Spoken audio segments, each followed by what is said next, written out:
Shalom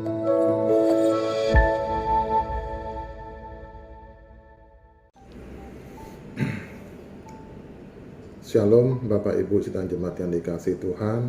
Selamat bertemu kembali dalam Sarapan Rohani Pagi GNH Abian Base Selasa 7 September 2021. Bapak Ibu, sebelum kita akan memulai kegiatan kita di pagi hari ini, kita akan membaca dan merenungkan firman Tuhan pada pagi hari ini. Tapi sebelum kita akan membaca dan merenungkan firman Tuhan, mari kita datang kepada Tuhan. Biarlah kiranya rohnya yang kudus yang senantiasa memberikan kepada kita roh hikmat dan kebijaksanaan, agar kita bisa memahami apa yang Tuhan mau di dalam kehidupan kita.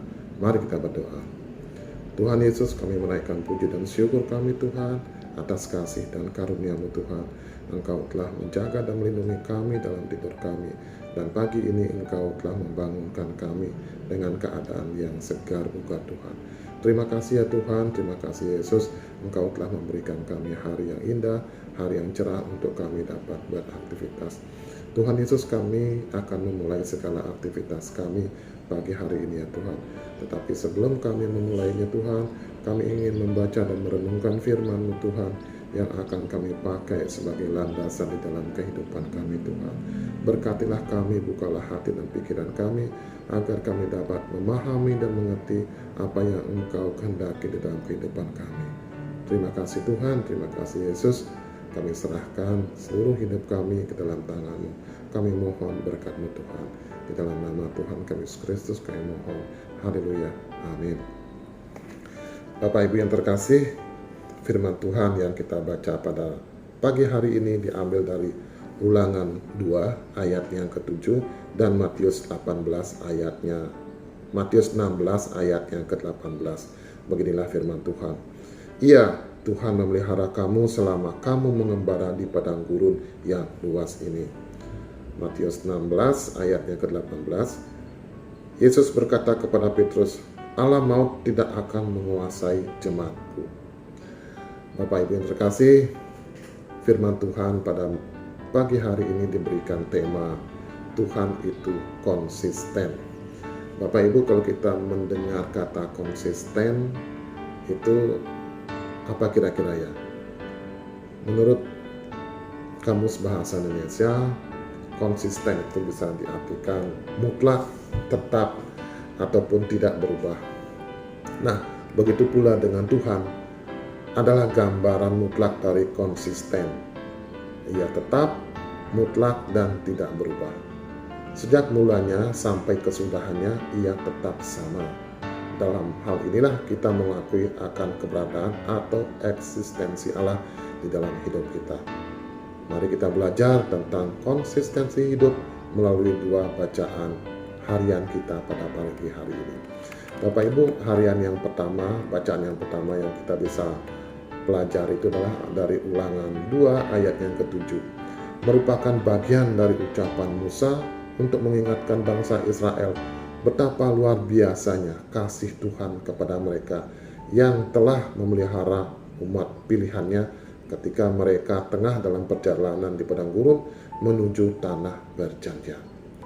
Dalam hal ini Musa ingin agar bangsa Israel tidak lagi mudah bersungut-sungut dan mudah berpaling hanya karena kesulitan atau kesusahan yang nantinya akan mereka hadapi, karena Tuhan pasti tetap memelihara mereka. Yang kedua kita baca dari Matius 16 ayat yang ke-18. Yesus pun menegaskan kepada Petrus bahwa alam maut sebagai upah dosa tidak akan menguasai jemaatnya. Hal tersebut disampaikan oleh Tuhan Yesus kepada Petrus karena Yesus mengetahui tujuan kedatangannya, yaitu untuk membebaskan umat Allah yang terbelenggu oleh dosa. Jadi kesemuanya itu kita dapat melihat betapa konsistennya Allah untuk memelihara umatnya, dari dia mengeluarkan umatnya dari perbudakan sampai menyelamatkan umatnya dari dalam dosa. Nah, pertanyaannya sekarang Bapak Ibu, begitu besar kasih Allah kepada kita, kepada umatnya, dan begitu konsistennya Allah kepada kita, anak-anaknya. apakah kita juga konsisten mengasihi Allah yang terlebih dahulu telah mengasihi kita? Mampukah kita menunjukkan konsistensi kita, kesetiaan kita kepada Tuhan? Mari Bapak Ibu, kita bersama-sama belajar melalui teladan Allah yang tidak pernah berubah dan selalu konsisten memelihara hidup kita. Turut menjadi pribadi yang konsisten terhadap perintah Allah, menjauhi kejahatan, dan menyukakan hati Tuhan dengan cara memuji Tuhan, mengingat betapa besar kebaikannya selalu menaungi kita. Amin Bapak Ibu. Biarlah kiranya firman Tuhan ini mengingatkan kepada kita bahwa bagaimana besar kasih Allah kepada kita dan konsistensi Allah kepada kita di dalam setiap kehidupan kita. Apapun yang kita alami, apapun yang kita hadapi di dunia ini, baik dalam segala hal, segala kesusahan, beban hidup, Allah konsisten menjaga dan melindungi kita. Biarlah kiranya firman ini menjadi kekuatan bagi kita. Amin Bapak Ibu. Bapak Ibu, kita akan menutup firman Tuhan dan kita akan memulai kegiatan kita. Biarlah firman ini senantiasa menjadi landasan di dalam kehidupan kita. Mari kita berdoa Bapak Ibu. Tuhan, betapa baiknya Engkau ya Tuhan, betapa konsistennya Engkau di dalam kehidupan kami, menjaga kami dan melindungi kami. Biarlah kasih karunia-Mu senantiasa menjaga dan melindungi kami Tuhan. Tuhan, ampunilah kami bila mana kami selalu berbuat yang tidak menyenangkan hati-Mu, yang tidak konsisten kepada-Mu Tuhan. Melalui firman ini ajarlah kami untuk selalu setia dan taat kepada-Mu dan selalu konsisten kepada-Mu Tuhan. Tuhan Yesus, kami akan memulai aktivitas kami, berkati dan tuntunlah kami agar kami selalu berada di jalan-Mu. Terima kasih Tuhan, di dalam nama Tuhan kami Yesus Kristus kami mohon. Haleluya. Amin. Shalom Bapak Ibu, biarlah kita memulai hari kita ini hanya di dalam nama Tuhan kita Yesus Kristus. Shalom.